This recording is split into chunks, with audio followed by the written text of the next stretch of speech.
Welcome to Factionless.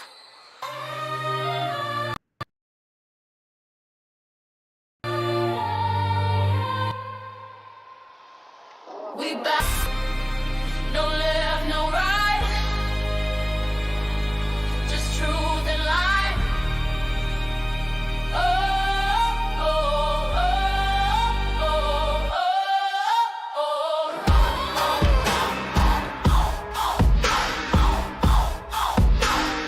oh. Factionless.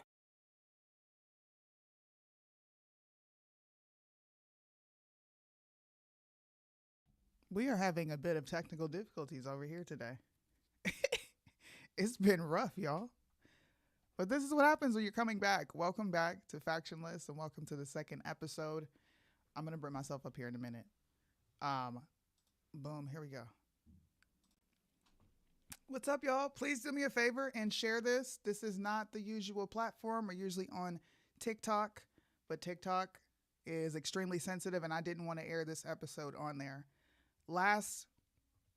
Wednesday, we talked about the Charlotte Madness, the unfortunate situation that happened on the light rail. And I was telling you that there is a solution that a lot of people can implement in their communities, in their cities, their counties, wherever you live, so that you don't feel hopeless, and also to hold these leaders accountable. Because at the end of the day, that's what it all comes down to. Legalese, understanding how to beat them at their game. Because honestly, I don't believe many government officials at this point in time are here for the people. I just don't. If you look at America, you look at these cities. I remember growing up in Charlotte, running around with my husband in uptown areas, like I told y'all, and going back and looking over your shoulder and not feeling comfortable. It was definitely an experience. Excuse me. So I brought my father-in-law, Marcus Philman. I asked him, can I interview you? Can we do an episode? Because I think Charlotte Mecklenburg, Charlotte Court, my bad, y'all. CharMeck Court Watch was actually a positive thing. It was a positive influence on me and my husband. Didn't realize how much it meant when we were younger, but to see two people that you're really close with be involved, and I'm going to bring you up in it right now, to be involved in their communities and actually make change and to be there for it was really cool. So I wanted to bring him on to show you guys that there are solutions. There are things that we can do if we just get involved. But if we stay quiet and we stay silent, there's really not much we can do. And I'm going to bring my father-in-law up. Welcome to the stream and welcome to Factionless. Thanks for being here. Thank you very much. It's about time you asked me, but thank you very much. I'm You looking forward know, to this conversation. it's contrary to belief, it's nerve-wracking having to get up here and do a show. And then you're bringing somebody who's known you for over half of your life onto your show. It's a bit nerve-wracking. I'm kind of nervous. It's all good. Just relax. I'm the one that should be nervous. I've been out of the game for just a little bit, but no, you're doing fine. It's a very important topic, and I'm glad you asked me on because I think you know and realize, growing up in Charlotte and around our family, we spent a whole lot of time and energy uh, dedicated to this cause. It's the repeat offender cause. It's the accountability, transparency. We tried to create a system that everybody could use, just to make a difference in your communities. And man, I mean, I think the time that we were involved, and it wasn't just us, we had to have other folks buy into it as well. But between ourselves and our volunteers, for 11 and a half years, we dedicated a lot of time and energy to make a difference in the criminal justice system. So thank you for having me on, and I'll listen. I'll help any way I can. Thanks for being here. So, Yeah, no before we problem. dig into Court Watch, because that's important, it's also important for people to know a bit of your backstory because you're from Charlotte. You were born and raised in Charlotte. You've been there That, way longer than me. So, I'm sure you've seen yeah, the evolution and how everything's changed. I have, and of course, um, it's not as it's grown. I wouldn't say that it's changed for the good by any means. It used to be a great place, and as you mentioned, We could go to the football games. You could take light rail. You could go to restaurants. I mean, you never really had. I mean, there's always a concern for crime in a big city, but you never were overly concerned. Um, but as more and more Democrat and liberal policies took hold, quite honestly, the city just started deteriorating. You could see it happening before you. Whenever they make decisions on criminal justice policies and leniency, because we took the time to educate ourselves, you knew it was just a matter of time before the city would start to deteriorate. And here we are now. The frustrating thing to me is that we started the organization back in 2008. I could probably pull a document out of one of my folders and read that. If I had written something, I could read it to you, and you would think that it applies to um, something long ago where we tried to make a difference. But it's the same old stuff. It's the same conversation. Um, I get sick. I still have reporters call me now wanting to talk to me about repeat offender issues. And I think you saw the news conference I did with CMPD, one of my last ones. I'm like, guys, yeah, we've been Yeah. talking about this issue for 10 years. Let's start talking about solutions. But it's just, if it bleeds, it reads. And, I don't know that they want to fix the problem because it's a good news story and a good headline. Yeah, the ratings, the ratings. You mentioned the continuing problem, like the repetitiveness.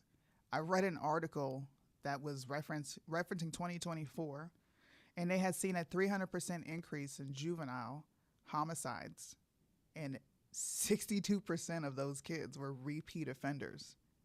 And I Right. thought, what is the justice system doing if it's not reforming? If we're just letting them back out, like what is the justice system doing? And like you said, is it purposely being set up this way at this point? Because it's a money game at the end of the day. Or else why is this continuing to go on? The city is just Well, good. Let's unsafe.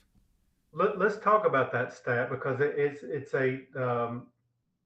is the way it is now because um, North Carolina and New York were the two of the last states to raise the juvenile age from 16 to 18. Our organization went to our legislators for years. They tried to they would rebrand it. They would change the name of the bill just because it couldn't be stomached under a certain heading. So for years, 4 or 5 years, they kept changing the name of the bill. They couldn't get any buy-in. They couldn't get the Senate to cross it over to the House. They couldn't get the right. So for years and years and years, they tried to get it passed. They couldn't get it passed. So ultimately, what they did, they added it in as a budgetary item. So it took effect in 2019. But what they didn't do is there is a worksheet which I'll send you. But the worksheet is North Carolina Department of Public Safety Division of Juvenile Justice Detention Assessment. So although they raised the age from 16 to 18, what they did is when an officer goes out and there's a juvenile involved, they have to pull up the worksheet that I just showed you. And that worksheet was created by Juvenile Justice Department. A juvenile has to reach a certain point level before the officer can even consider incarceration. So for example, an A through E felony offense, which is a pretty serious murder, is A, like robbery and serious offenses like that are E. So for a serious felony offense, it's 4 points. So an officer goes out there, there's a serious offense committed, they qualify for 4 points. They have to have 7 points before you can incarcerate them, before you can take them in. So it can be a very serious crime, and they only get 4 points for it. They got to have seven before they are taken into custody. So, Now, not to cut you off. no, So no. when they when they're in the limbo heading to 7, are they just being re-released on like probation? What's the punishment? Or is there Well, any? what they're trying to do is when the officer goes out and he assesses the crime, and let's just say a juvenile rapes somebody. Okay, that's 4 points. Now, if they use a gun or a weapon during the commission of that crime, that's another 3 points. So the officer assesses what the crime may be, and that while they're out there, um, then you have a point total at during that interaction when the crime has happened. But they have to have seven for them to be taken away or incarcerated. Now, you, it takes a lot to get to seven, but there are mitigating factors like if a parent or guardian, a responsible person, is willing to able to provide appropriate supervision for them, you minus 2 points. So there's a way to get points, and there's a way before they even take them in to be able to deduct those points. Now, what the general public doesn't know or realize that this is the worksheet that officers have to go by when there is a youthful offender interaction. Okay, so the officer has to do the math. Okay, this much for the offense, and there's this much mitigating factors where we'll deduct those points. So that's a little unnerving. You have to have 7 points before they can Right. take you in. Now the other thing that people don't understand is whenever crime stats are given, whenever CMPD or crime stats are given in the county, they say juvenile arrests are down. So you're thinking that's great, juvenile arrests are down, but they're not down because there's less activity. They're down because there's more mitigating factors to be able Mm-hmm. to reduce the points that they received when they went out for the crime. So it's Mm-hmm. not necessarily that crime is down. It's there's a worksheet that says, okay, even though a violent offense has occurred, they've got enough points to mitigate and keep them from being incarcerated. So it's like a play on words. The general public doesn't realize they're like, okay, crime is down, juvenile Right. crime is down, we're doing a good job. Well, are you? Because the rest of the story is the police officer's still gone out, still had as many interactions. There's just been more point deductions to keep them from being incarcerated or taken in. So, Now, is that information? How did you stumble upon that? Was this like during the research phase of what you guys were doing with oh, Court it Watch? wasn't stumbling. I worked hard for that sheet. No, it's stuff like this that officers in the system they try to keep close to the chest because if the general public if the general public can educate themselves on what's out there and how things are truly being run, it's just more outrage. So I believe I had picked this up from either an officer or someone in the juvenile justice whenever our organization was big and there was a level of accountability and we were asking a lot of questions. They allowed us to have this sheet to give us a better understanding of what's going on in the system. See, that's a bit unnerving. You It is. have to make an informed decision in elections and like where you want to live. You kind of almost have to know the people that are supposed to be protecting your neighborhoods, right? And if you That's don't correct. know them, then you're like beholden to the officials that don't tell you about this point system and you're under the illusion that crime is down. That to me that's just super nefarious. It might seem small, like, okay, well you need to know an officer because they want to keep this tight to the chest because Right. what you don't want to give young people that are already susceptible to committing crimes more excuses to go do it because they're like, well, I could. There's a point system. I know how to do this. I know how to beat this. Then they get to game the system. So I get why you would keep it a bit private, but that's kind of scary. Like, you don't even know Well, accurate stats at that point. we built a lot of relationships, and because we built a relationship, didn't mean we didn't hold certain departments Yeah. accountable. Like we built relationships at the sheriff's department because the CMPD judges. I mean, we just knew how the system worked, and there's a level of trust. So I think they opened up a little more. But Yeah. I can tell you, there was a kid in our neighborhood that was just off the chains crazy, stealing people's mail, which that's not even anywhere near a serious offense is what he. But he carjacked this girl, carjacked her, ran from the police, wrecked her car. The police caught up with him, and one of the first questions he asks is, "How many points do I have?" So that goes back to Wow. what you were saying. They Yeah. know how to work the system. They know how far they can push it to work the system before they're incarcerated. Of course, if there's no level of accountability, well, what this the Raise the Age Act did also is we used to, as the general public, when somebody was 16, 17, or 18, the general public could go in and pull their file and read up about information on this individual who is, let's say, they're living beside you. You've got a juvenile living beside you, like we did, that was committing crimes. They were being arrested all the time. You could go to a public website, you could go to the sheriff's department, you could go to the clerk of courts, and you could pull that information up, and it would give you a snapshot of the violence level of this individual at 16, 17, or 18. So Wow. what happened is when they raised the age, they sealed all of that. So sometimes not even the judges have their history. Law enforcement can't have or see their history.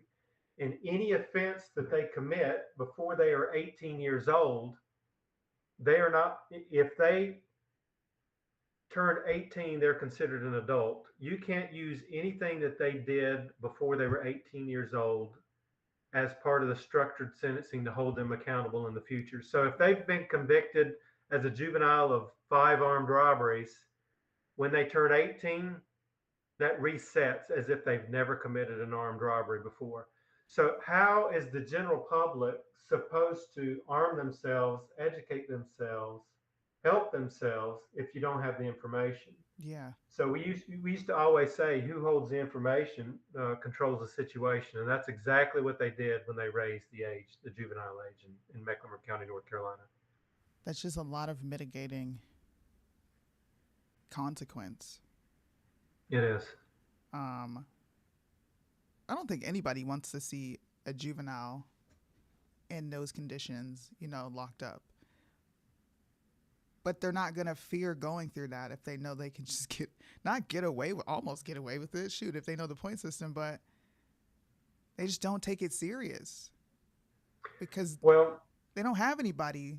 Really, there's nobody holding them accountable to these things unless my family and my dad and my aunt. They were involved in like boys' homes in my hometown of Erie, and you would meet counselors and people that are there to help you that aren't just there to collect a check, but it's a revolving door of no reformation on top of you just mitigating consequence, trying to prevent the inevitable, which is a career criminal.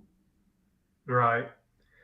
Well, we heard, and it's still out there now. The argument's still out there, and there is some truth to the argument. Is the frontal lobe is not fully developed until you're in your mid 20s.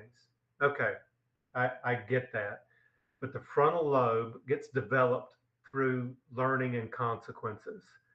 You realize you have an experience in your life. You realize if that experience goes bad, you learn something from it. That's how the frontal lobe gets developed. Not it's okay, go out and do it again, and we're not going to hold you accountable because ultimately it's not developed to your mid 20s. It's okay. But our argument was um, they need to be held accountable to a certain degree.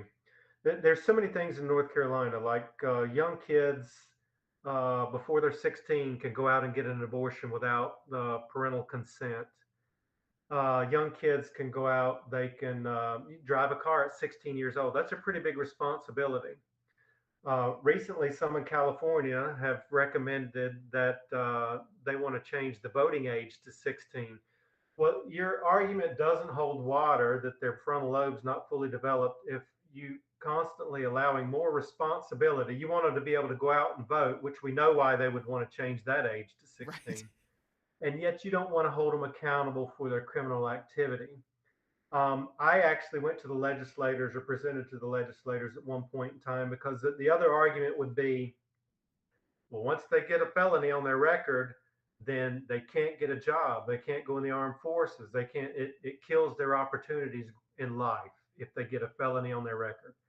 So my idea, in knowing what I knew, is to address the legislators and see whether or not a bill could be written to where it's almost it's definitely incentive based. Okay, so if somebody screws up, they get a felony on the record. If you remain crime free for a year or 2 years, it should automatically be expunged. You shouldn't have to go through a process. You shouldn't have to hire an attorney. If you commit a crime, you've been charged with a felony, or you're a young person and you haven't gotten into any trouble in your community, you're starting to turn your life around, and there's a track record that you're doing it 1 year, 2 years, expunge it. But that's never an idea. That's never been put forward. I don't know why. It's like an incentive to allow that individual out of a bad situation. But I even I don't know if you knew, but we mentored a couple of young guys, and I've had a guy who had gotten into trouble. I tried to he worked with me, tried to show him some skills, tried to give him some sort of positive example. We'd break bread with him. He'd come over to the house. He had several felonies on his record. We we just kind of took him in and tried to make a difference in his life. Well, he got arrested, got out. As soon as he got out, he went and sold drugs in the middle of the community we were living in. Wow. Not very smart. He was carrying his scales and the marijuana around in his backpack in the community. So, of course, the people who were buying from him knew what he was carrying around in his backpack. He got robbed, shot, almost died, but would not, and knew who shot him, but would not give it up. And that's when I cut ties with him. I said, listen, we're trying to make a difference in your life. We're trying to give you a positive example. I'm trying to show you some work skills. Tried to get him back in school, and he wouldn't tell who it was, and he continued his criminal behavior, and we cut him loose. So there's situations out there like that, but some people are like, well, you know, you should mentor. You should try to mentor these kids. Well, you can mentor. I get it. You can put yourself out there, but they have to want to be willing to change, That's yeah, because the that's so system's true. not going to hold them accountable. That's so true. That's the unfortunate cycle that I think a lot of people in those in that I'm gonna say that specific community go through. Um, I may not have turned to like a criminal element, but sometimes mentorship and authority when you're in that zone, it doesn't mean anything. Like you just Right. saw, it's like a band aid for the moment. Like, okay, I'm good for the moment, but once this starts calling again, I'm gonna go do this. So we need. I agree. If you incentivize good behavior, and you say, okay, you messed up, but you can expunge this, and we can get it right, and they screw that up, then there's kind of no sympathy there because you just messed Right. everything up. So if you Right. can't get a job and you can't live the way you want to, and you're struggling to make ends meet, it's kind of like this is what happens when you do crime. I still You think know, even if in that mistake, right? I would still say that person can make a change, but I think I would be weary of that actually becoming a reality.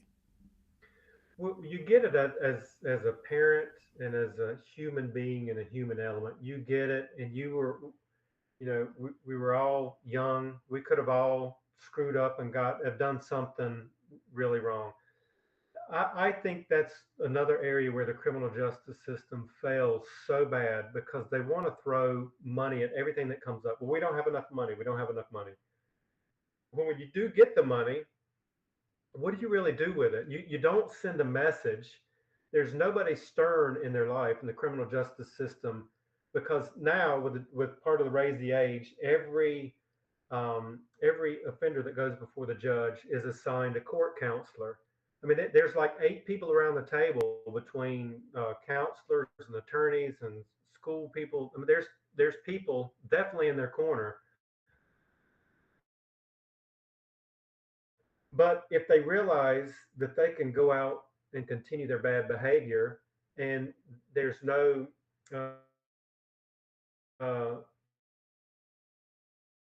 no real consequence for it, why would you change your behavior? You still can go home at night. You can still hang out with your friends. You can still go do what you want to do. I think until you prove that you've had enough, you really don't want society to go down this road. And that's part of the criminal justice system's responsibility is you send a message, especially if somebody's convicted of, uh, robbery, violent crime, murder, rape, robbery, home invasion, stuff like that. You send the message that this is not going to be tolerated, and because you did that, you're going to have to spend some time incarcerated. I mean, our local sheriff calls the inmates residents. He said because inmates too inflammatory. They're all residents, What? and he just built a DJ studio in the intake center so these guys would have something creative to do while they're incarcerated. He's the worst sheriff, got to be the worst sheriff in the United States. The guy is extremely incompetent. He has employers quitting left and right, and they're all charging him with the same charge. Um, but I digress. I'm sorry I had to say that because man, the guy is I so didn't know incompetent. that. That's shocking to Yeah, me. yeah, he's pitiful. But I do think there's definitely um, room in the ability to change how the juvenile justice system works, and we really need to try and make a difference in that area because if you're doing criminal behavior before and you're considered a juvenile before 18 Hmm. and you do 5 or 6 different crimes or 7 crimes, you're not really going to change your behavior once you turn 18. That's So true. You're less likely to change the older you get. You become more stubborn. Those habits that's become correct. second nature, and you really don't have. You were talking about the frontal cortex, but as well as that developmentally, right? Right, The more you just do immoral things, the more comfortable it is, and that conscience is not there. So forget your frontal cortex lobe. When you don't have a conscience and you're just out here right, doing whatever, none of it, it makes me sad. We were gone for 4 years, and sure, it wasn't bad, but it wasn't like uncomfortable. right, Matthews is like uncomfortable to be in. I remember right, sitting outside at night, not worried about anything. You can walk up the street and go to the gas station, and right. there was a murder committed behind my mom's house in the Greenway pathway over there. What's happening to Charlotte? And this is kind of segueing us into what just recently happened. That is shocking to me. This woman getting stabbed in the neck on the light rail. I was kind of just like, this is Charlotte. The crime is expanding, right? When I thought it was on the transit. You see a lot of weird people on the transit. It's uptown. Right, There's strange people right, up there. But the light rail, I thought back to us going to the Carolina Fan Fair. We got the right, kids on the light rail with us. And you get off, you go to the game, you get back on the light rail, you're not worried, even though it's nighttime, it's late, and you right, get right, home. This juvenile thing is an to me, this is a dead indication of the high recidivism rate in juveniles is translating to adults. Now I know this guy had health illness. He had mental health issues.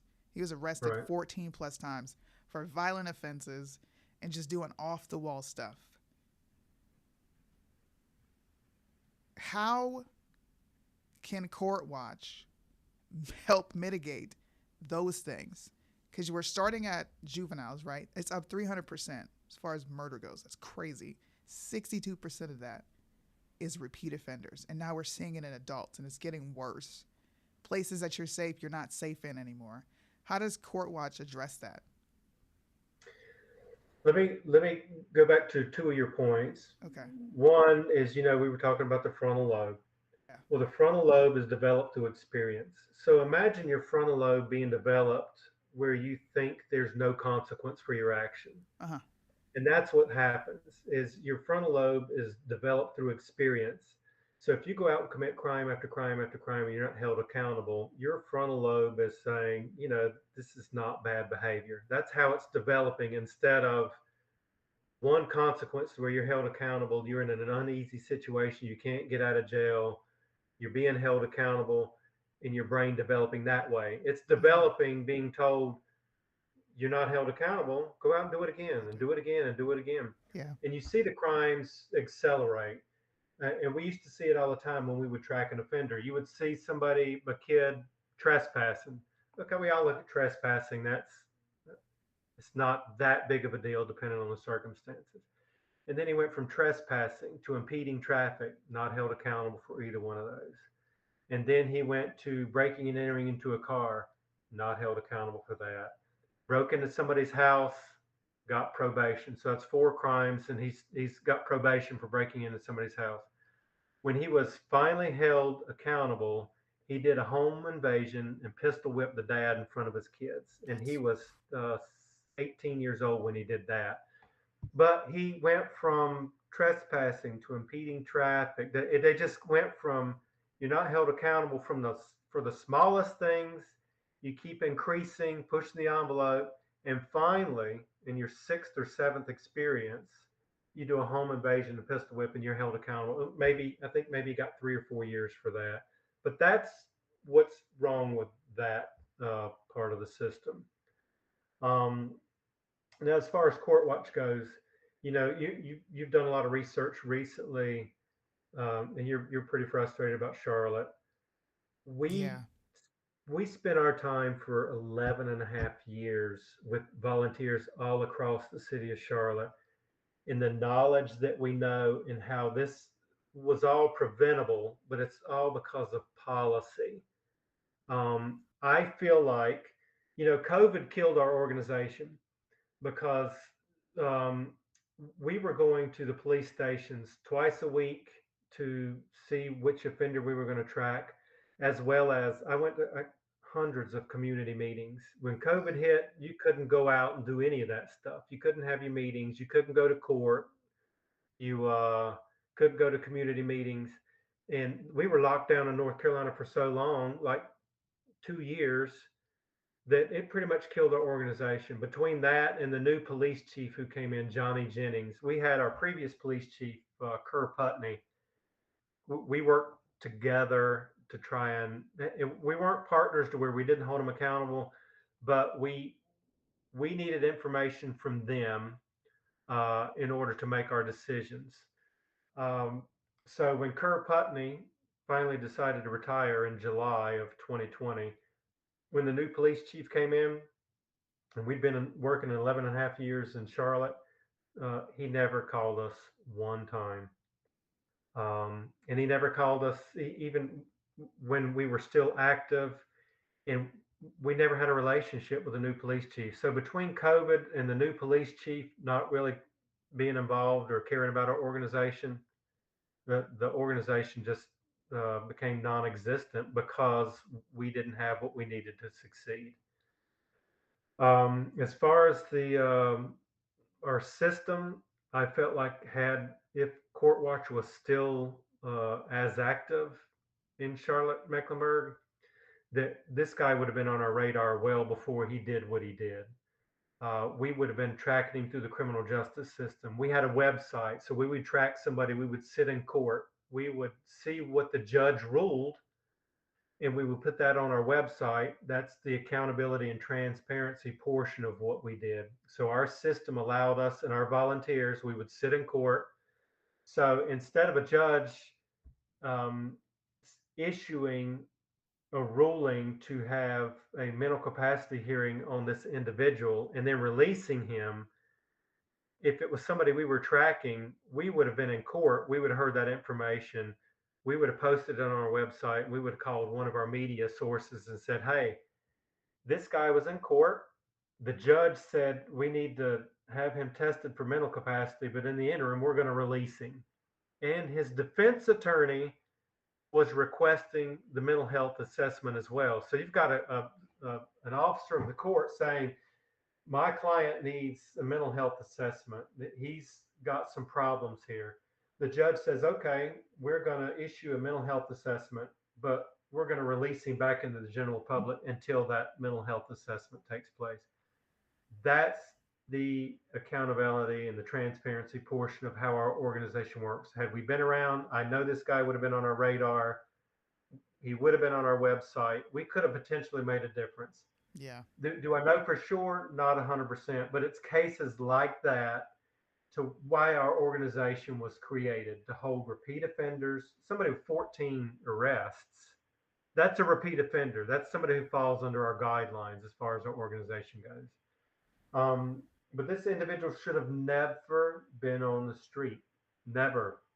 His family has said that he needed help. He needed mental health resources.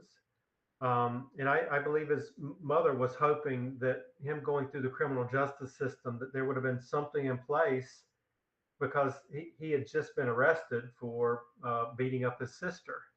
So Wow. that was part of his charge. So it was pretty close to home. I'm sure she was frustrated because she realized the severity of it.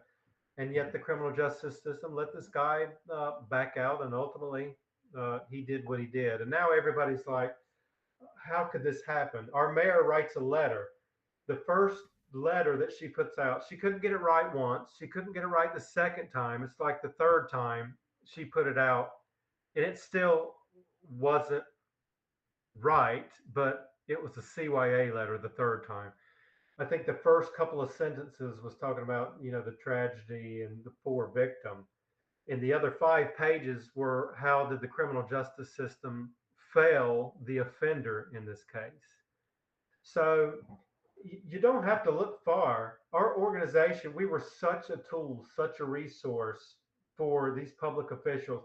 I went to county commission meetings. I spoke before county commission. I spoke Hmm. before city council. We went to the legislators, the U.S. Senate. I went to Sue Myrick when we first started this. It was a great idea. And I dare to say this, that we were probably the most educated citizens group when it came to the criminal justice system of anybody in North Carolina that was not a lawyer. The When I show you the juvenile justice worksheet, Yeah. we know and understand that there's so many facets. There's the pretrial system. There's the bond ranges. Um, there's so many parts and elements. And our organization took every bit of information, dissected it, knew how to make a difference, and created transparency and accountability in the criminal justice system. Now, um, as far as mental health goes, I sent a video to you earlier in the week, um, which I labeled the goofy white That woman was because funny. there's, I mean, that she falls into the category of most liberal white women. Yeah. And they just get up there and they get to espouse whatever information they want that goes unchecked. So um, I, I will tell you that I got so engrossed in all the information that she put. I was late for work one day because I was researching and I dissected it. She said there's not enough mental health resources in Mecklenburg County. We need our budget uh, to contain more mental health revenue. And that's what I'm talking about. When a situation comes up, a lot of liberal Democrat policies, their first inclination is we need more money. Well, how much money do you have and what kind of difference are you making with the money that you've been entrusted with now? So, and part of this is the light rail is mental health issue. So I did a little research. North Carolina has 1,023 mental health organizations.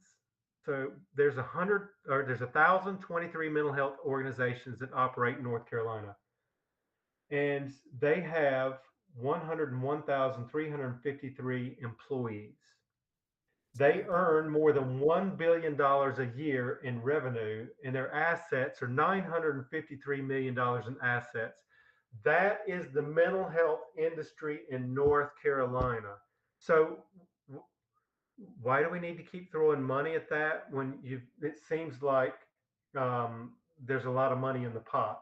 Now, North Carolina, I pulled up a recent legislative bill. North Carolina just took $1.4 billion to fund various industries in the mental health field. So they took $1.4 billion of the budget and just appropriated it towards mental health type issues in North Carolina.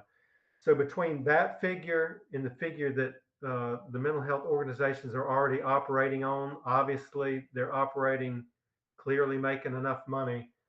Why do we Right. need to spend more money? That's a lot of money. You That's a already lot of money. so That's a there so lot of what's people. happening is they're not doing their programs don't work is what I'm hearing. Well, you can't say that. You can't say that because I mean, that's like taboo. But the numbers don't lie. Right. And it said a lot of the deficiency in the mental health industry are lack of healthcare professionals. It's not lack of funding, it's lack of people that want to go into the psychology field. And then they say it's lack of insurance or lack of ability to be able to obtain the services. Well, if there's a lack of ability to be able to obtain the services, and you have 1,023 mental health organizations, and these mental health organizations partner with the criminal justice system, you're right, the opportunity is there, but your system sucks. I mean, obviously, if these people are still um, have mental health issues and you've got all the resources and it's not a funding type issue, you need to look at your policies in your system because that's what's failing, not the revenue stream. Absolutely. I didn't even know that. See, I'm one of those people. I'm always asking what's going on with the mental health um, industry, especially in North Carolina. Because let me see, 2007, 2008, I remember in Greer Heights, because I lived off of Wendover, the hospital had a mental health facility that was shut down or just was not receiving enough funding. This is what we were told. Right, right, So then you're told that and you're like, okay, well the state doesn't want to allocate money to mental health right, facilities. That's why these people are right, on the street. But then you just educated me. Thank you for doing that because I really didn't know. This is $1 billion industry and you still have people struggling on the streets. right, That's a policy issue like you mentioned in the beginning. That's definitely policy. And that's also not holding these people accountable in their fields. Like, right, what is going on? How has this been able to go on for so long? That's a right. long time. And it's that she's Laura Budd is the one who gave the speech. Um, and there's just some things in there as a conservative, there were some things that she said that bothered me. Just basically said that you know right now it's the Republicans are doing nothing in legislation. It's all the interviews they're given as political theater. Well, what she did for 18 minutes was political theater.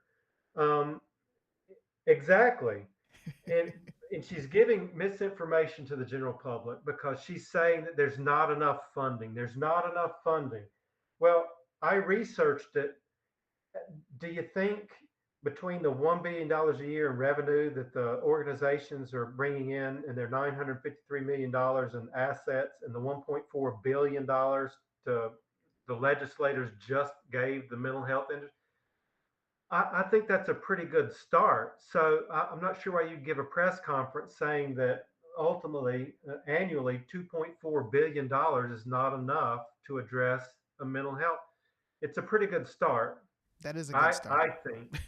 And you mentioned that in 2007 and 2008, you were told that the hospital closed down and they said there wasn't enough funding. Yeah, It's amazing how when stuff like that is portrayed and put out there time and time again, how long it sticks with the general public. Because when we had CharMeck Court Watch going on, and we were doing that, we would go to community meetings and the community would be like, well, we don't have anywhere to put them. The jails are full. The jails are full. The sheriff who's over the intake, he said the jails are at a third capacity.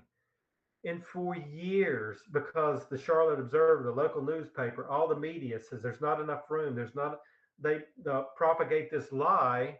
The general public thinks, it's got to be true. They keep talking about it. There's not enough room. And you go to the horse's mouth, which is the sheriff, and the sheriff's like, we're a third full. But if I need to, we could build more. But we have two-thirds availability, and they don't want to incarcerate these people.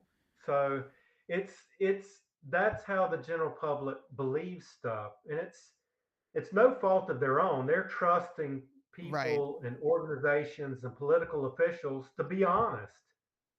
But you just have to, as a citizen, and that's kind of another reason why we started CharMeck Court Watch. You're told one thing, and as you know, if you research, and now, man, research is at your fingertips.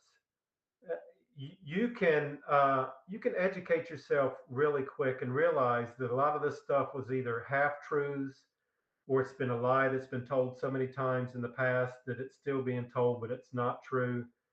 But the American public needs to wake up. They need to educate themselves, um, and just that's how you make the difference. I When I started Court Watch, Sherika, I started it because we moved into Greer Heights.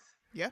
I'm like, what can we do to make a difference in our community? I went and talked to the sheriff or the police captain, and they're like, well, uh, the level of accountability and transparency could be improved in our system. They didn't tell us what we should do, which direction to go.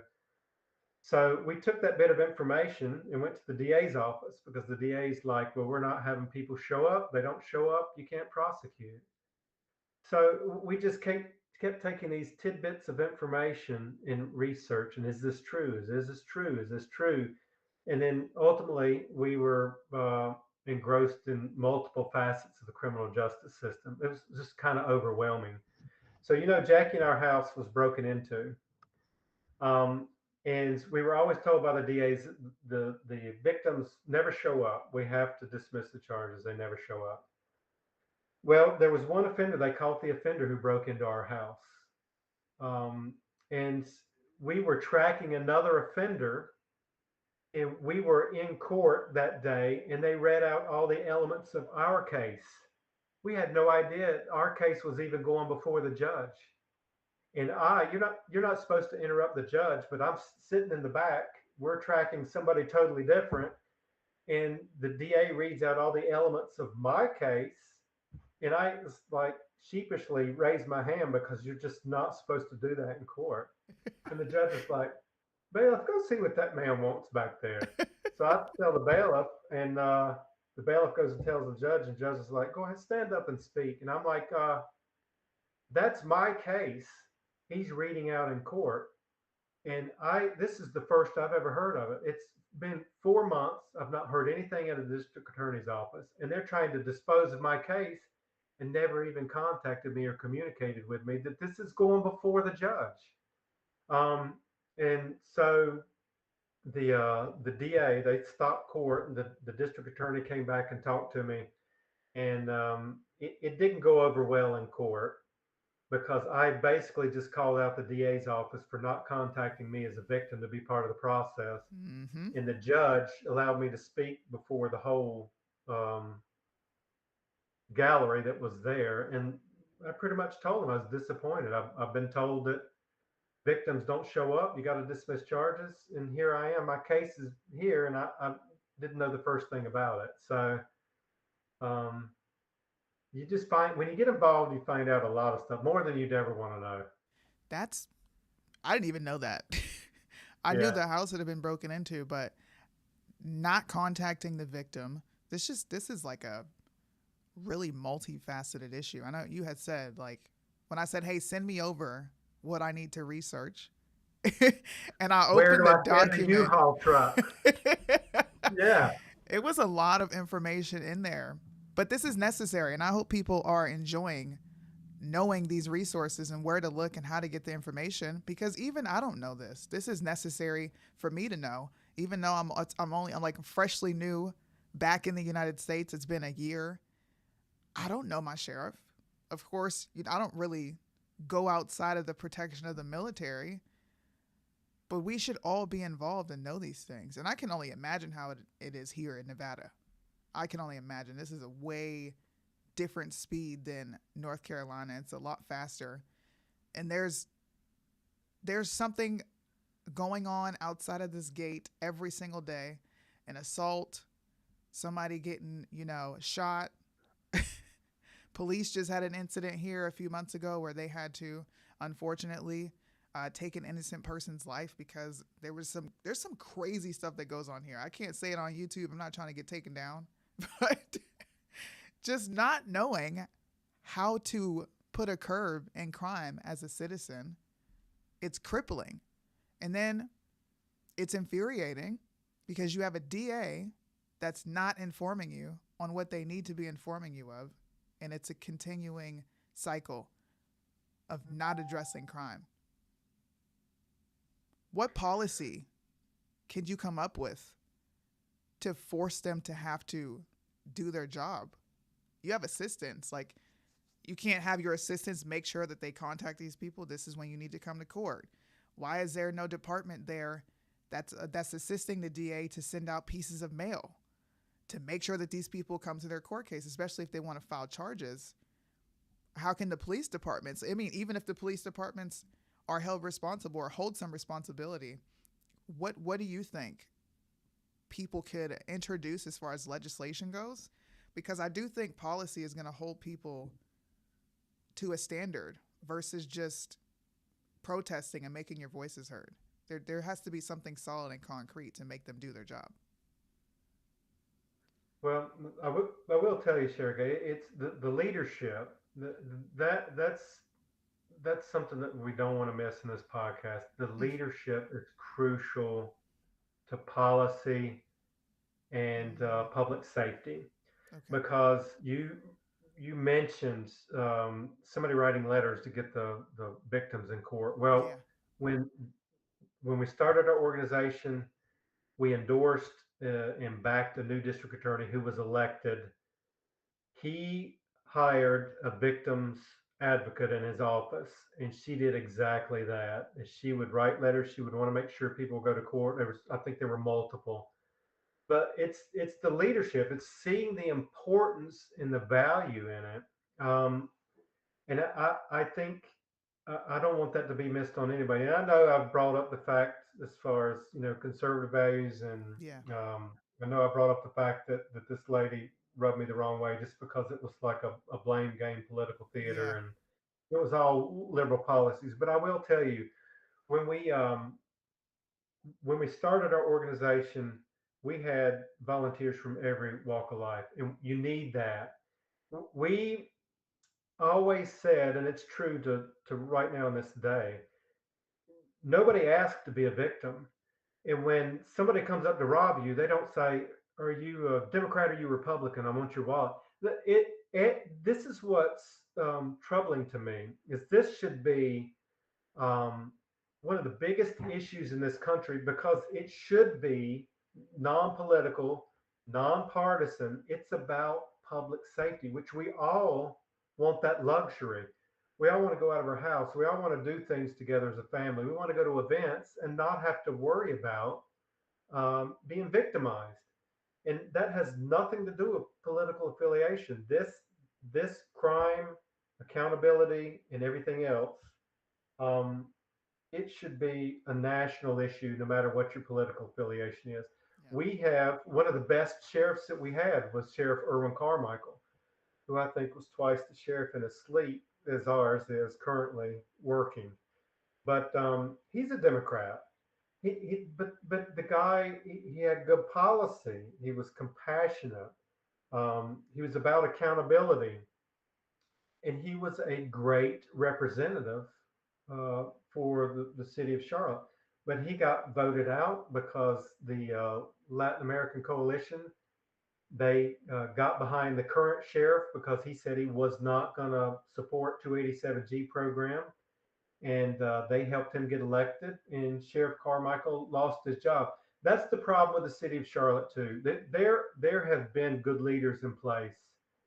The crime stats have demonstrated that these leaders were competent, they were good, they cared about public safety, and until the citizens of Mecklenburg County educate themselves and elect officials that are truly concerned about public safety, not some campaign stump speech, not, half of the city council got a cameraman and they went out to the light rail to do, well, nobody wants. That's reactive. Show me Yeah, something that's proactive. This is not a new problem. This problem's been existent in Mecklenburg County for years, as long as we ran CharMeck Court Watch. We tried to highlight it and bring it to the right people's attention. For a while, we had the right people in place. But I'll tell you, Sherry, the other disheartening thing about Mecklenburg County is, when this video came out, showing the stabbing, and it started getting national attention. Well, there was a primary in Charlotte 2 days later, and the heat was being placed on Mecklenburg County and its leaders because on a federal or on a national level, they were getting a lot of bad negative press. Would you believe 8% of the people in Mecklenburg County showed up to vote? And this is in the primaries. Some of these primary races were nothing but Democrats. So that means the primary results are the results. In Mecklenburg County, they elected a Democratic socialist in the primary, one of AOC's previous assistants. He's going to be a new city council person. So part of you says, if only 8% of the people care about what your government looks like, they deserve it. right. But the other problem is when I work and I decide to go to an event or I go to a nice restaurant in Charlotte, I have to pay the consequence of the inaction or inability for people to show up and vote. Because until that changes, you're not going to get any definitive change, and it doesn't matter what the policy is. Yeah. It makes me wonder what is the catalyst for just the average citizenry, just not even in Charlotte, but outside of Charlotte, California, New York, you know, Erie. My hometown is destroyed, absolutely destroyed. What's the catalyst? When is enough for people? Well, I don't feel when safe in America. That is saying something. I don't feel safe. when people would show up, some of our best volunteers had just been victimized. And Wow. I'm like, it shouldn't come down to that. We, Yeah. we had some volunteers that would come in as soon as they were the victim of a crime, and we had a lot, which is great. And I think it was a lot of our dedicated citizens were senior citizens just looking to get involved, and found our organization as a useful tool to get involved and make a difference. And those were the two different types of people that came to our organization, ones that were proactive and ones that were reactive. And the ones that were reactive were sorely disappointed because, my dad's former Marine Corps sergeant. I'm raised consequence, consequence. That's what molds, makes character. When somebody broke into my house, I'm thinking, because I was ignorant, I'm like, man, they catch that guy, he's going to be in prison for 5 years. No, not even close. And I don't want to go down that road, but he didn't. He got 30 days, but he'd broken into five other houses, and they consolidated it into one charge. He got 30 days and probation.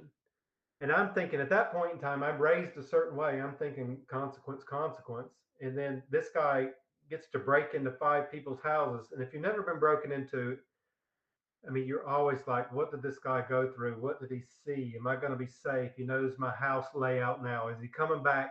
All of this stuff goes through your head. So, as inconsequential as some people think your house being broken into, probably never had your house broken into. Yeah. Because a man's home is his castle, and I'm telling you, it's a huge violation. But the legislators don't see it that way. Hmm. This is a conundrum that I have with myself every day. As you guys have seen, my political evolution over the years, I've gone from Democrat, BLM supporter, to not I want to call myself extreme. I was gung ho about Trump, rallies, doing shows, trying to get people interested in voting, actually not being shy. You guys know how shy I was. I wasn't interested in talking to anybody, Yeah, let alone politics. It just was not yeah, me. I was very reserved. I'm getting to the point where there's this saying amongst millennials where you just feel black pilled Yeah. because your effort, your education, your involvement, you're trying to plant seeds in others and offer encouragement. It just seems all for nothing. But like you said, and this is a sombering reality. It's our fault because we're not putting people in place that are actually going to put forth policy that'll make a difference. A lot of us Right. are politically illiterate. Malcolm X said this.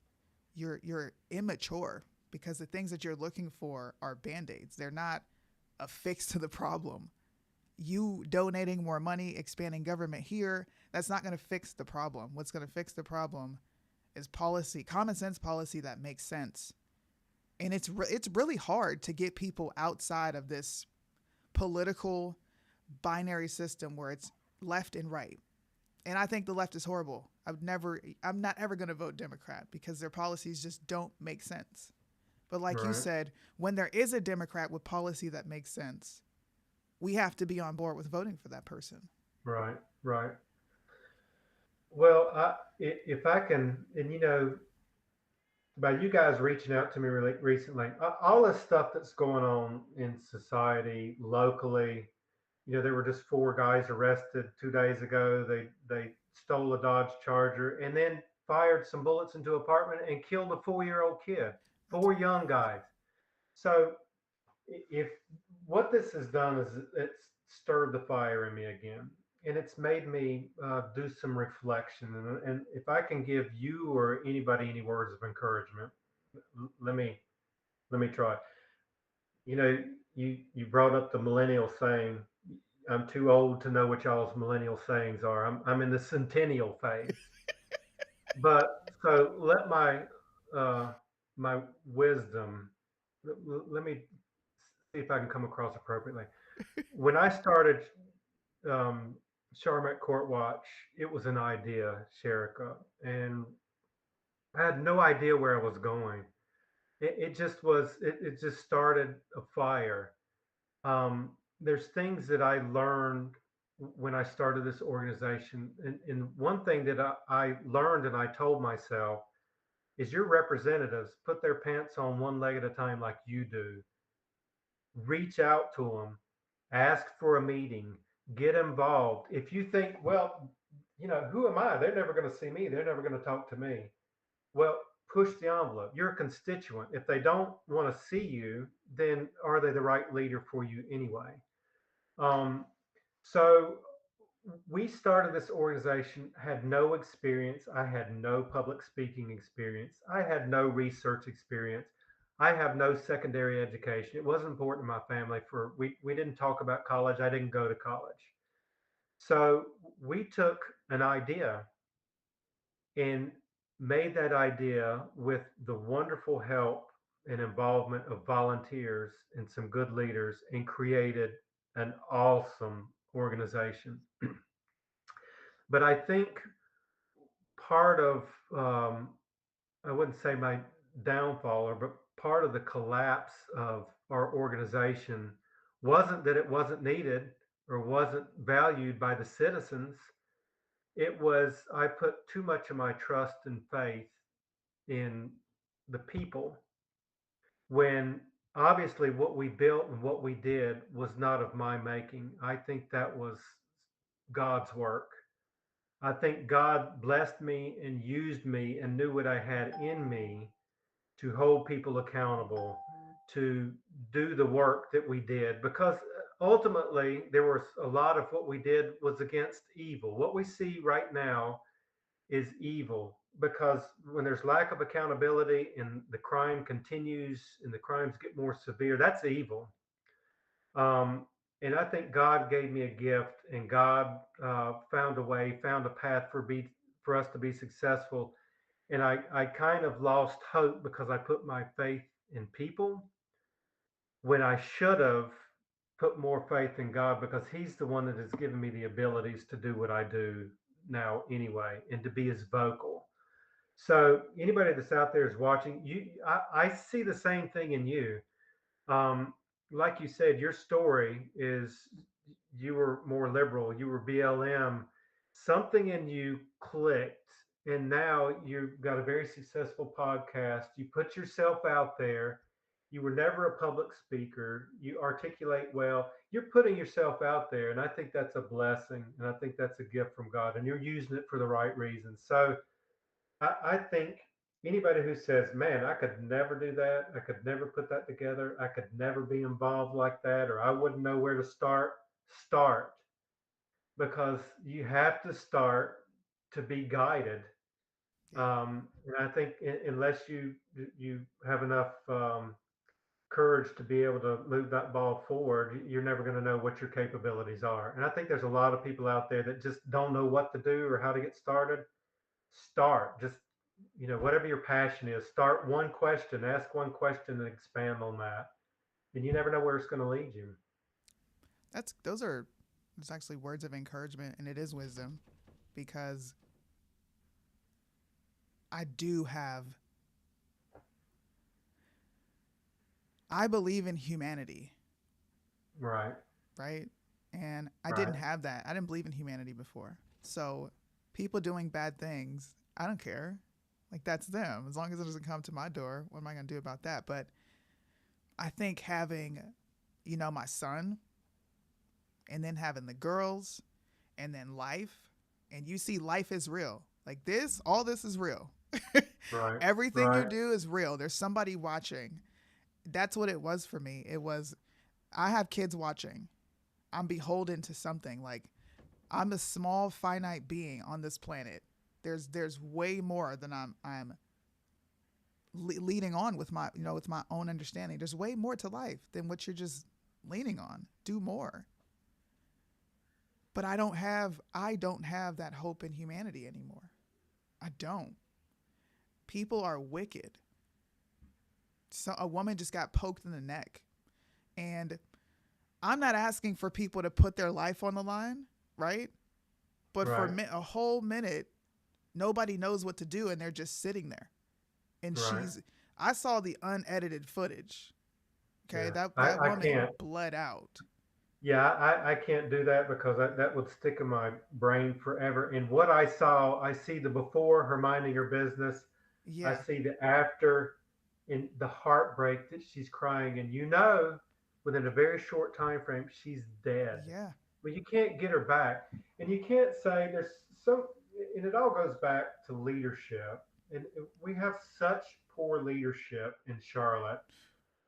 You can't stick your head in the sand and say, well, we don't know how this happened, when you know as well as I do that the light rail has no security. You can buy a ticket or you can't buy a ticket, and you can get on and you can ride. And after this has been brought to national attention, there's been more research done in it. And the light rail is being used as a homeless encampment. They're riding back and forth in the climate control. Criminals, homeless, people with mental health issues, they're using it because there's no turnstile. There's nobody checking tickets, and they're spending $17 million a year on security. Where's it at? You've ridden it. yeah, I've ridden it. I don't see any, whether it be a rent a cop or whether it be somebody in a security vest or a police officer. It's absent. And when we were running CharMeck Court Watch in Mecklenburg County, the transit center was the highest crime area in the city of Charlotte for years. Well, what does that include? It's buses and light rail. And if you've got a crime problem that's the highest crime area in Mecklenburg County for years and years, how can you honestly say we don't know how this happened, or you did nothing beforehand? It's a reactive um, reaction. It's frustrating to me. yeah, Leaders lead, and that's not what we've got right now. yeah. I mean, we as citizens, and I say this to myself all the time, I have to force myself to get up and research what I don't want to research. I have to be intentional about legislation. There's a lot of legislation that people just don't read. They don't read it. They don't know that it's there. And it's a job. It is. This is a full-time job. I Most of know. my time is dedicated to reading something on this phone, coming back here and reading something on the computer, and then getting online and trying to explain to people for hours, this is what we should be doing. Hey, here's an idea. And Well, they either gravitate to it or they don't. But I've had to learn, just like your words of encouragement, like that wisdom was absolutely necessary. You have to just plant the seed and keep it going. I can't wait to see what grows. Like I just can't. And that's me. I'm impatient. I want you to get it now. And you're not getting it now. We don't have well, time. Can you get it now? you'd be you'd be surprised, and I know because when I was went back to my roots and researched a little this week, I loved it for one, but it's like it's branches.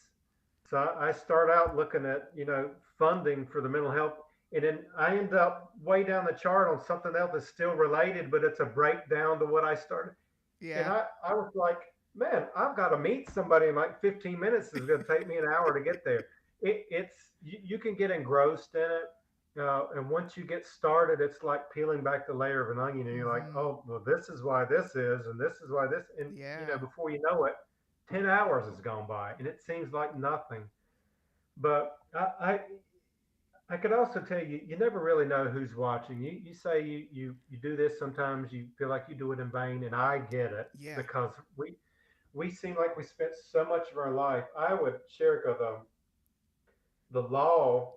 Uh, they have books that break down its elements of the crime. That's how they prosecute somebody. So it's like if this element, and this element is met, then they are going to be charged with breaking and entering. Hmm. So I read the whole book, Misdemeanors and Felonies. I should read my Bible as much as I read that because I was really into Yeah. that because I was trying to prove my argument. Yeah. But it's gone from being elements of the crime for somebody to be charged to now they look at elements of the crime, what kind of upbringing they had, the racial makeup. It's not, and that to me, once you start veering from elements of the crime, which are a standard for everyone, black, white, Hispanic, Japanese, it doesn't matter. If the elements of the crime are non discriminatory and that's what holds you accountable for your crime, that's what the criminal justice system should stick with. But when you start factoring in other things that come from liberal policies, that's Yeah. not true justice. It's a two-tiered justice system. It's not the understanding of the liberal ideology for me is sometimes consequences don't work. Right. Sometimes you have to meet somebody with grace. And that sounds good. Okay, I'm being met with grace. This person is understanding me. And as somebody who leaned on that crutch, like, you give me grace. Why are you cracking down on me? It's not helping. I needed when I met you guys, it was perfect. Just I was a teenager. I didn't walk in rooms and introduce myself.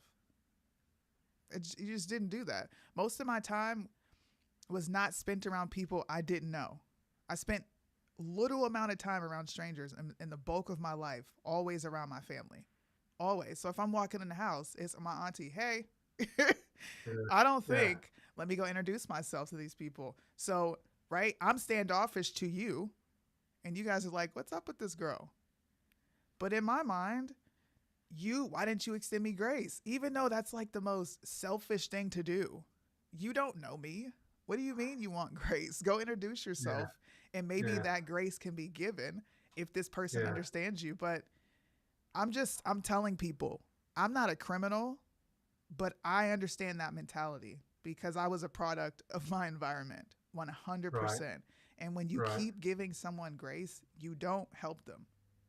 Right. I'm not appreciating you giving me grace. I'm taking advantage of it because you're not holding me accountable. And accountability feels good to me now. If I mess up, cool, I mess up. How do I fix it? Let's not make it a big deal. If I have to say sorry, cool. How do I say sorry? But that ideology, whether it's politically, socially, it's not beneficial. And I wish I could say that it is. Cuz people say you're one-sided. Why don't you see the bad in Republicans? I do, trust me. I spent a lot of time criticizing Yeah. Republicans. But Yeah. this ideology and this mentality is anti-human. It's not helping anybody. And I'm mad. I'm not mad. I'm glad that I met you guys when I did, and I told Jackie this because I don't know if I would have been as introspective as I am today and as willing to just be open. I don't think I would have. Well, we're glad. I think you would have made that change sooner or later.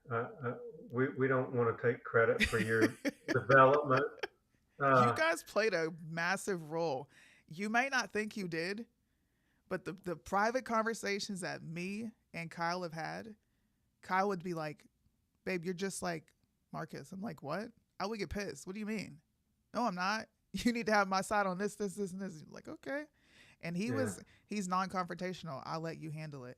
I needed that. That was a swift kick in the, excuse my English, but I needed a swift kick in the ass because I wasn't getting that. Yeah. I wasn't.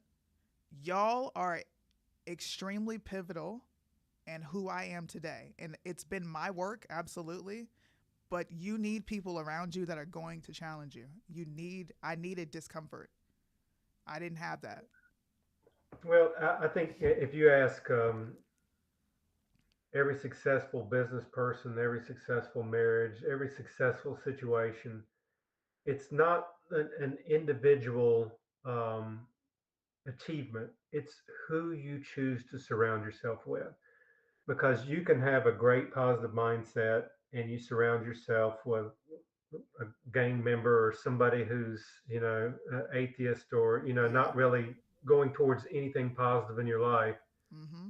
You're not going to be successful because you've chosen to be around that negativity unless you're trying to minister to them. But you better have a strong faith. Yeah. But I just think that I don't know. I think God's obviously worked and working in your life. Mm-hmm. And what troubles me a lot about Democrat and liberal policies is they feel like they should deserve um, all of this respect and recognition because they are a party of the people. Yes. Well, when your policies protect one group for the sake of another, that's not caring about humanity. So if you want to be lenient for on criminals, you want to water down the criminal justice system and be lenient on criminals. What about the victims? Because again, I've made this comment before in some of my other speeches. Victims never asked to be victimized, and yet they have one of the hardest parts of the criminal justice system? Are they going to be corresponded with? Are they going to be part of the process? Is their voice going to be heard? And is this individual going to be held accountable for their crimes? And they may have been eating a sandwich at a restaurant, and something like this happens. So for them to think that they have um, should have all this great recognition because they are for the people, they're really No, not. they're not. They're not. Um, and I think a lot of their policies are extremely harmful policies, and you don't have to take my word for it. Don't have to take your word for it. Look at how things are playing out in this country right now, and it's because of the policies that have been adopted. We're going to have a hard shift, not a radical shift. We're just going to have to bring things back to normal. There needs to be a level of accountability. There needs to be people like you and me speaking out for somebody who's got an 18-minute speech unchallenged to talk about the other side being nothing but political theater and rhetoric and the media. I told Jackie, part of my level of my frustration when I saw that is not only what she said, but the fact that every news agency placed 18 minutes of raw video on their website. For 11 and a half years, we were in the trenches. I could tell a story, but I had 2 minutes to tell it. Yeah. and they would chop it up and edit it up, and there would always be an opposing side of the story. I can't tell you how many stories I did. I put together a lot of stories. They would not run my story without running an opposing view. So they put 18 minutes of raw video of this, basically bashing the Republican Party and the lack of resources, and bashing and bashing and bashing. And no, um, nobody to go against it. No words from the other side. That says where the media's at today. That says where this individual is today. She's trying to dress it up like she's the noble one, that the Democrat Party. We're for you. We just need more money. We could do more, but we need more money. No, you've got plenty of money. And she talked about how, on a national level, Trump wasn't providing anything for mental health, or he wasn't doing anything to bring people together. Well, I've got a chart in my office that when Barack Obama was president, mental health was the lowest budgetary item in the national budget, and Wow. that was mental health. So she's calling out the Republicans, do nothing Republicans, political theater Republicans, when I've already read statistically what they've done this year. Um, and then she says we need more police officers, and we need community interventionists to go out with these police officers. We need 100,000. Well, I think before she calls the Republican Party out, she should sit down and have a meeting with her party, because her party is the party of defund the police, and changing the police budget, and let's not lock these people up. The no cash bail systems that's horrific all across the nation is putting criminals out Yeah. on the streets without any kind of consequence. So before you come to the Republican Party and ask for more money and saying they're a do nothing party, and you want more police officers, it's just, again, it's political theater. It's the catchphrase. Well, if we have more police officers, that's what everybody wants to hear. Your party is the defund the police party. Talk to them first, and then let's have a conversation when you're serious. So it's stuff like that, that when you're educated, when you Yeah. do research, when you look into things, you know, this doesn't sound right. I mean, it might feel good to some people, but it doesn't sound right. And you start digging and you realize it's not right. And just educate yourself as a citizen, because it's Yeah. out there. The information's out there. It's out there. This knowing how much money went to the mental health budget in North Carolina. You talked about that earlier. And I kind of watched that 18-minute video. I didn't get too deep into it. But now I Don't. feel like I want to respond.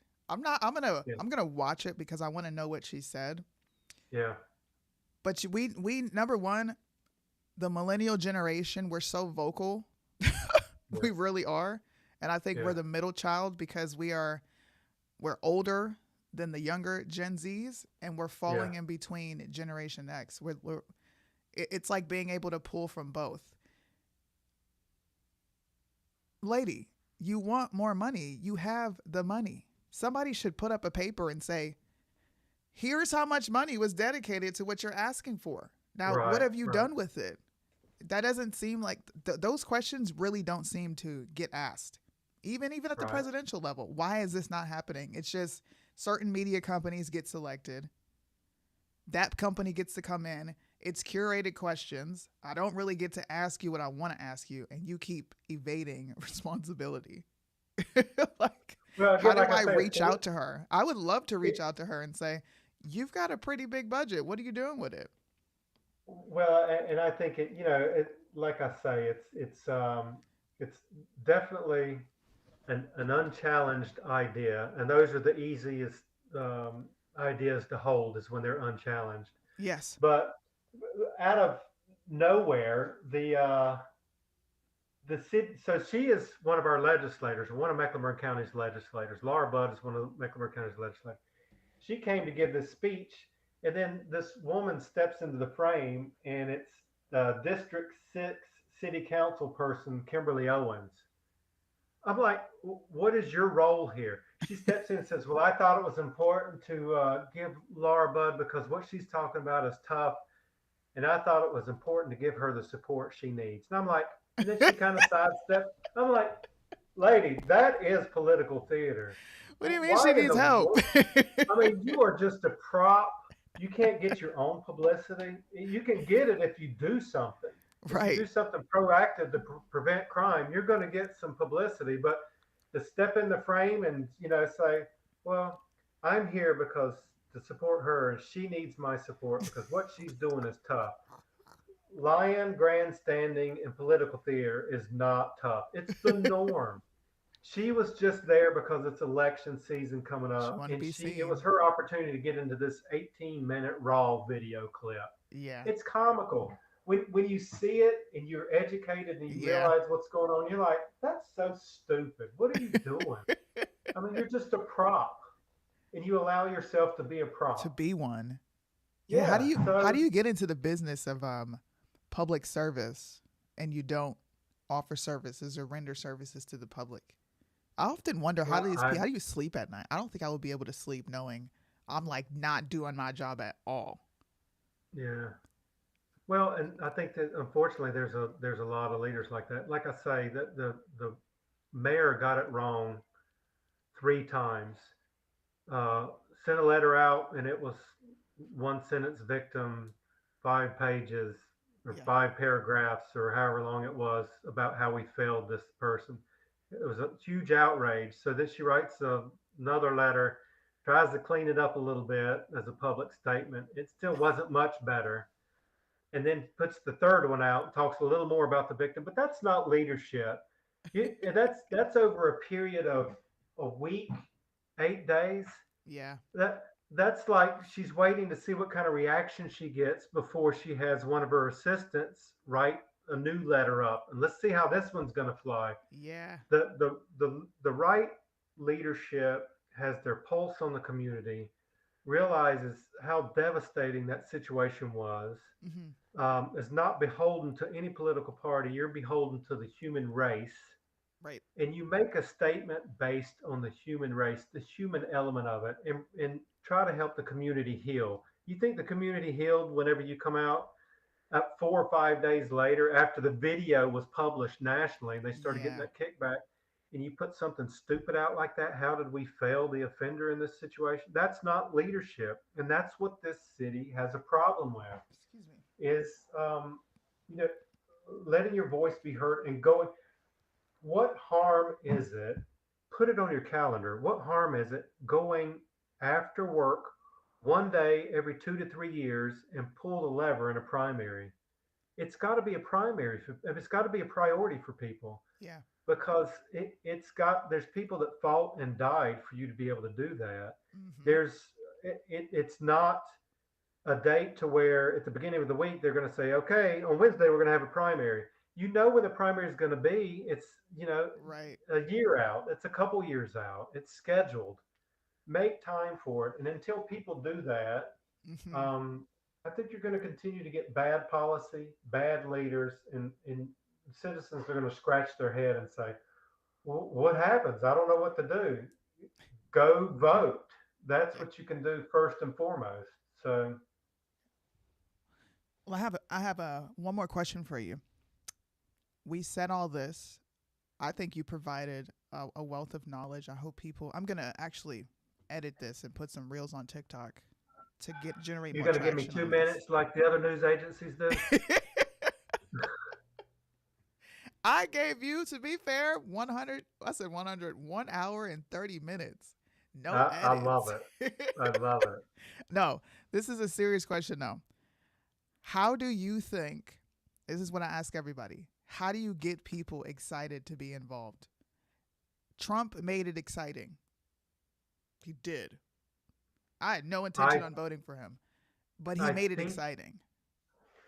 I think you have to. Um, we've been talking about this at church too. I think you never realize your capabilities or what opportunities are out there if you stay in a comfort zone. Okay. Because I with my personality, when I first started this organization, had I made my decisions based on what I knew about me, what I knew about me, I would have stayed in my comfort zone, which would have not been anywhere near what I got into. Mm-hmm. I think you have to test the waters, and that doesn't mean you have to be. Different people have different talents. Mm-hmm.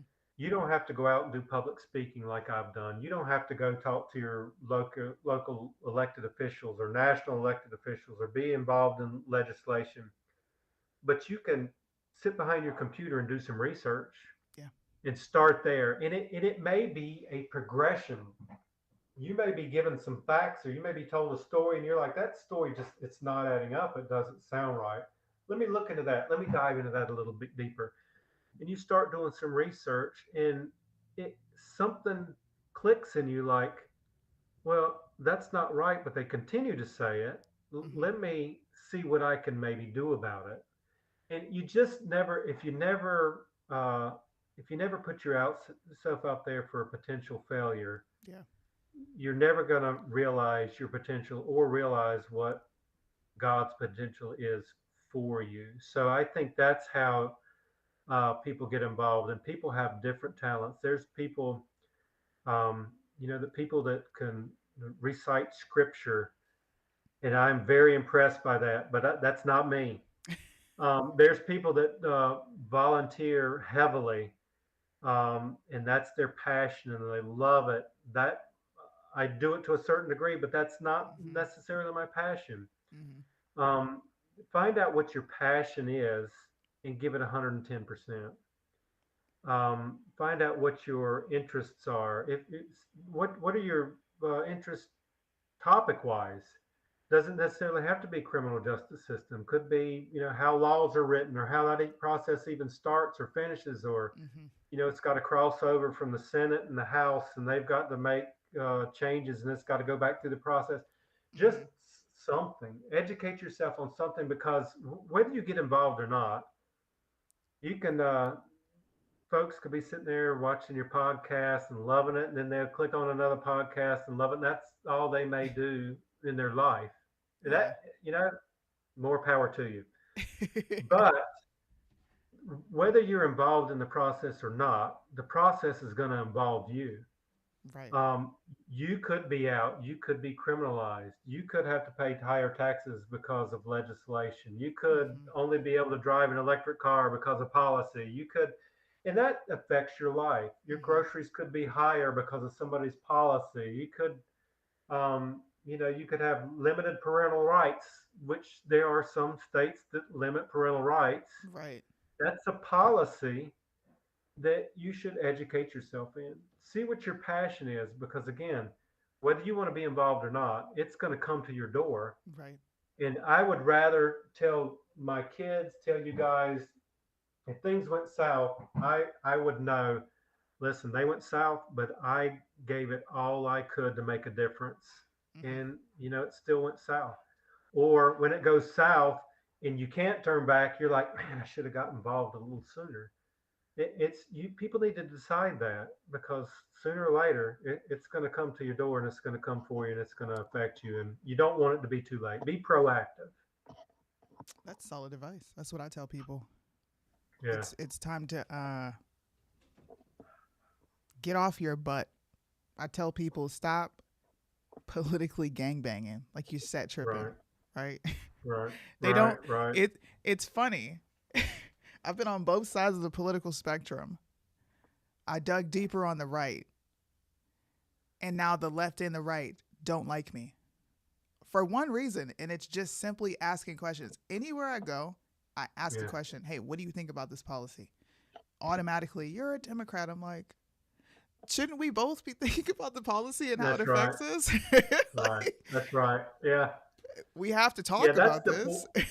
That's the poison in our society now. The poison is we can't have a conversation We anymore. The can't. poison is that there's two camps, and there's two camps and two different sets of ideals, no matter how you look at it. Um, so it's not a great environment right now. It's And not. again, I think if you there's some personal responsibility in this.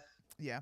You need to educate yourself and do something. I agree with you. Do something. Do something. Even Yeah. if it's just like you said, you doing something personal, like I'm gonna research this person and make sure I vote the right way. You didn't have Right. to talk to anybody. You can do that. Right. Um, I say if for the people that watch me, if all you give me is a cent, cool. You gave me a cent, but at least you watched and you're Right. open to listen. And most of those people don't like me. They can't Right. stand me. They'll come up and holler all sort of pejoratives. I'm this, I'm that. So, But then something will happen and they'll come back and say, "Oh man, you actually made a good point when you said that."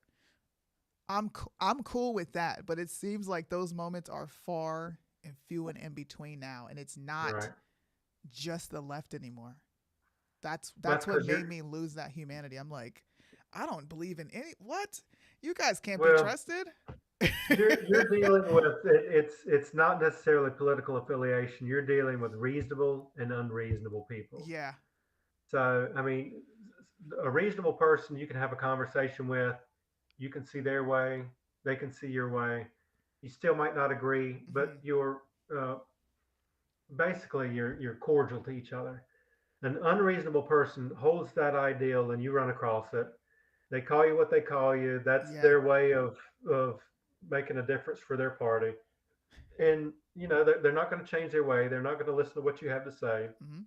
They're afraid to debate you because then you might educate them, and then they'll have a little level of personal responsibility there that they'll really be ignorant because they have the truth and they still hold their idea. That's But it's it, it, what you do is important.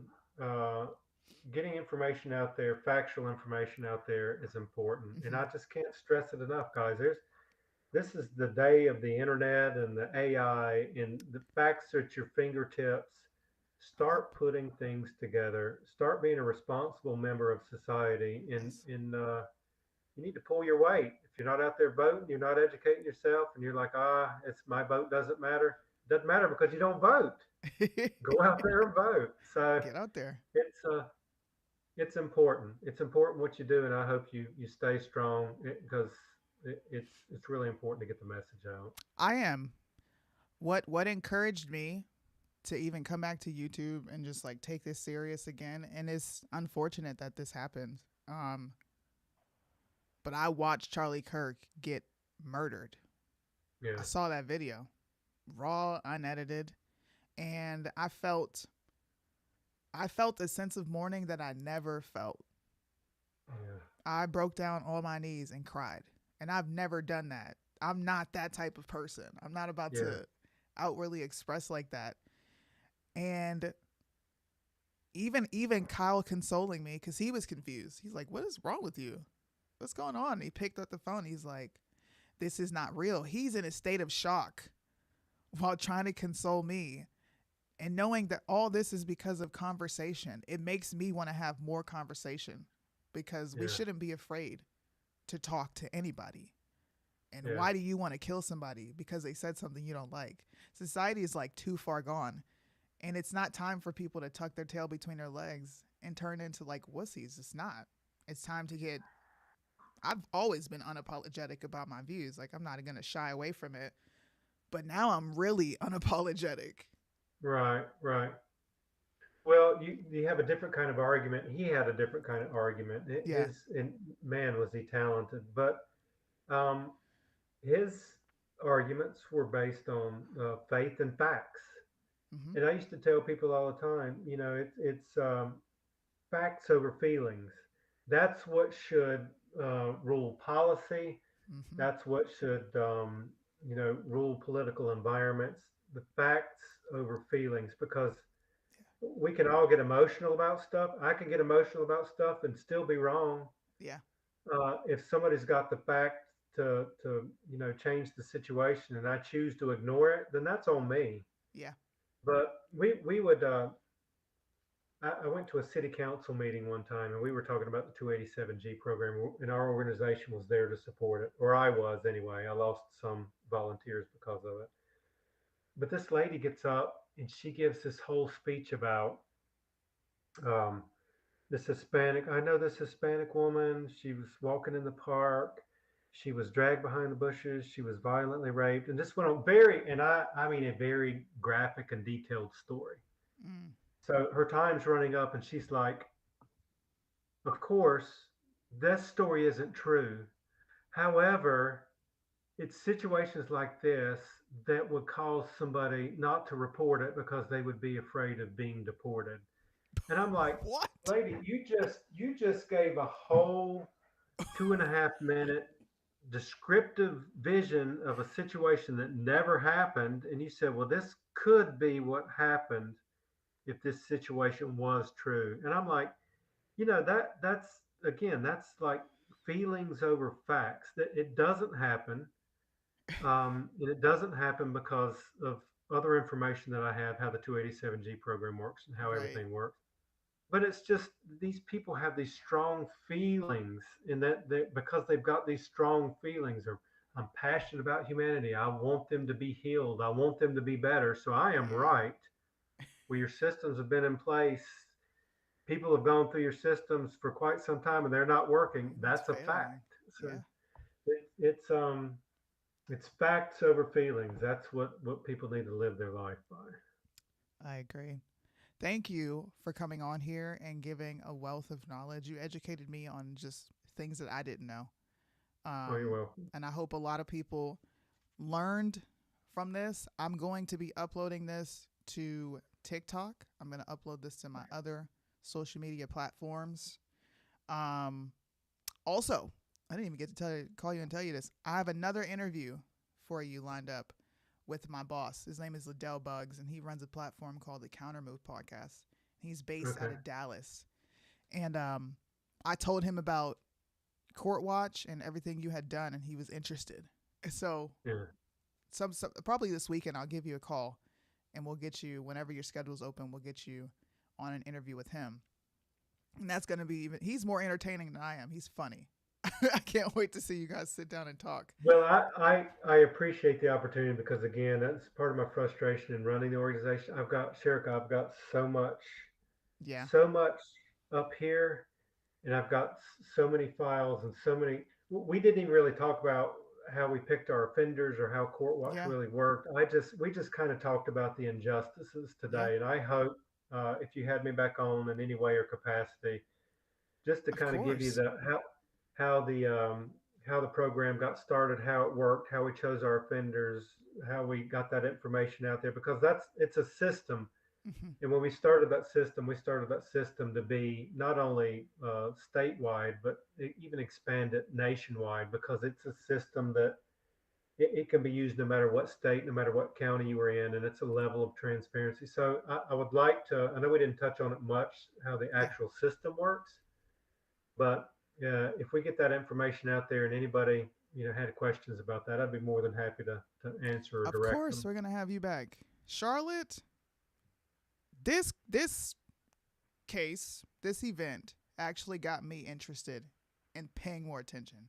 The same thing Yeah, with Kyle, because you hear about stuff and you just really don't pay attention. You go about your life right, because crime is gonna crime. What am I gonna do right, about it? But right, knowing that the light rail is not a safe place to be, and there's homeless people chilling on there, and we're spending countless amounts of money on what exactly? Cameras? right. Okay. AI is not stopping crime. Maybe it can do a little predictive programming to see what's going to happen, but we don't live in Minority Report. So this actually has me more interested, and I am going to have you back. And I'm going to do everything I can to use my resources to get you on platforms to get this message out because a lot of people don't know. I'm one of those people. A lot of what you said, I did not know. I didn't know about the Well, budgets, and I don't think to go look up the budgets in Charlotte because we're not there. We're so far removed, right. but Well, it's still home.